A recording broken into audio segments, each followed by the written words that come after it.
that since Saddam Hussein forced out the last inspectors in 1998, we have amassed much intelligence indicating that Iraq is continuing to make these weapons. One of the most worrisome things that emerges from the thick intelligence file we have on Iraq's biological weapons is the existence of mobile production facilities used to make biological agents. Let me take you inside that intelligence file and share with you what we know from eyewitness accounts. We have first-hand descriptions of biological weapons factories on wheels and on rails.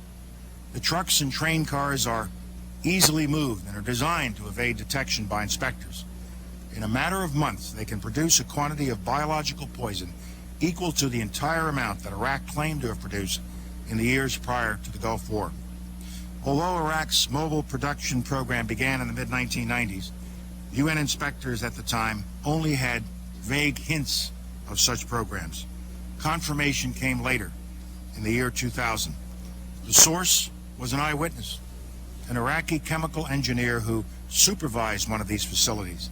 He actually was present during biological agent production runs. He was also at the site when an accident occurred in 1998. 12 technicians died from exposure to biological agents. He reported that when UNSCOM was in country and inspecting, the biological weapons agent production always began on Thursdays at midnight because Iraq thought UNSCOM would not inspect on the Muslim holy day, Thursday night through Friday. He added that this was important because the units could not be broken down in the middle of a production run, which had to be completed by Friday evening before the inspectors might arrive again. This defector is currently hiding in another country with a certain knowledge that Saddam Hussein will kill him if he finds him. His eyewitness account of these mobile production facilities has been corroborated by other sources. A second source, an Iraqi civil engineer in a position to know the details of the program, confirmed the existence of transportable facilities moving on trailers. A third source, also in a position to know, reported in summer 2002 that Iraq had manufactured mobile production systems mounted on road trailer units and on rail cars. Finally, a fourth source, an Iraqi major who defected, confirmed that Iraq has mobile biological research laboratories in addition to the production facilities I mentioned earlier. We have diagrammed what our sources reported about these mobile facilities. Here you see both truck and rail car mounted mobile factories. The description our sources gave us of the technical features required by such facilities are highly detailed and extremely accurate. As these drawings based on their description show, we know what the fermenters look like. We know what the tanks, pumps, compressors, and other parts look like. We know how they fit together. We know how they work. And we know a great deal about the platforms on which they are mounted. As shown in this diagram, these factories can be concealed easily, either by moving ordinary-looking trucks and rail cars along Iraq's thousands of miles of highway or track, or by parking them in a garage or a warehouse or somewhere in Iraq's extensive system of underground tunnels and bunkers. We know that Iraq has at least 7 of these mobile biological agent factories. The truck-mounted ones have at least 2 or 3 trucks each. That means that the mobile production facilities are very few. Perhaps 18 trucks that we know of. There may be more, but perhaps 18 that we know of.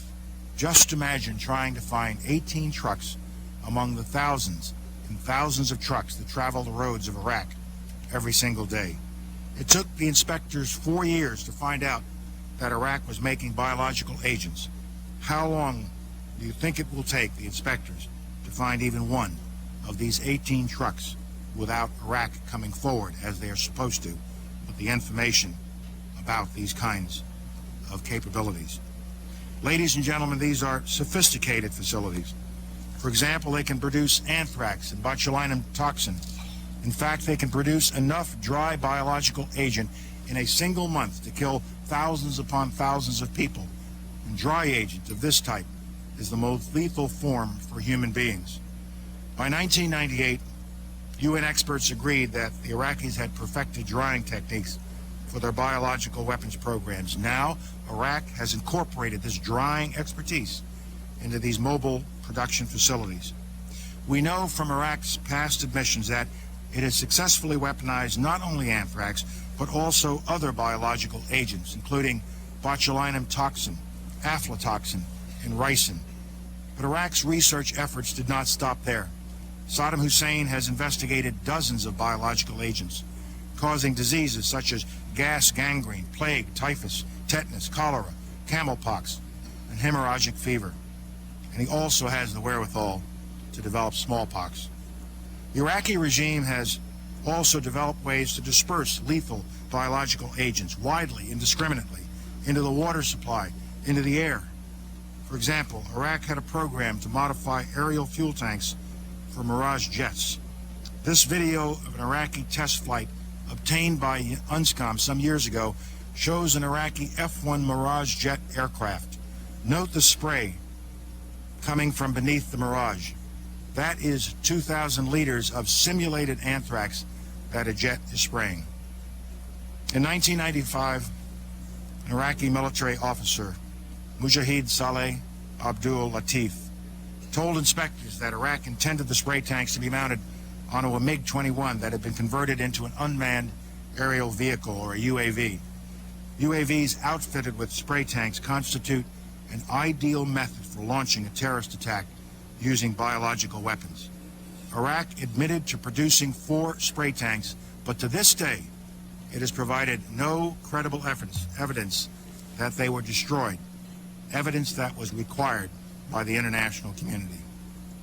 There can be no doubt that Saddam Hussein has biological weapons and the capability to rapidly produce more, many more. And he has the ability to dispense these lethal poisons and diseases in ways that can cause massive death and destruction. If biological weapons seem too terrible to contemplate, chemical weapons are equally chilling. UNMOVIC already laid out much of this, and it is documented for all of us to read in UNSCOM's 1999 report on the subject.